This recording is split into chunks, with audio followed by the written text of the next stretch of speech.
Naxçıvanda vətəndaşın biri dəli olub, dəli həddinə çatdırıblar. Yəni dəli olub demirəm. Yəni mən də dəli olub, siz də dəli. Yəni gedib maşınına oturub, indi adını dəli qoyub basıblar dəlixanaya.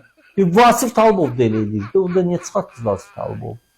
Baxan indiki oranın səlahiyyətli nümayəndəsinə səslənir. Sən Vasif Talibovdan fərqin nədir? Vasif Talibov da kim ona etiraz eləyirsə, adını başını qırxırdı, adını dəli qoydu dəlixanaya ki, bu dəlidir. Bu adamı gedib icra hakimiyyətinin qəbuluna nə deyib, nə deməyib, əsəbindən çıxıb başını yandırıb, əvvəl tutublar ki, bu sərxoşdur, əyyaşdır, üzr istəyirəm, piyanskadır, belə deyək də, əyyaşdır. Sonra görürlər ki, qovaqlar deyir, bu içki içmir, ümumiyyətlə içki içəndir, onda dəlidir. Niyə? Hakimiyyətə qarşı sən icra başına qarşı çıxmısansa dəlisən də. Bunların yanaşması oldu. Qarşında Vasif Talibov oturmuşdu orada. Vasif Talibov özü üçün idarə edirdi. Heç olmasa öz zavodları, şirkətləri var idi, cəmaət orada işləyirdi, bu da pulunu qazanır da. Onda nədir? Bax, budur dəyişiklik. Budur islahatlar.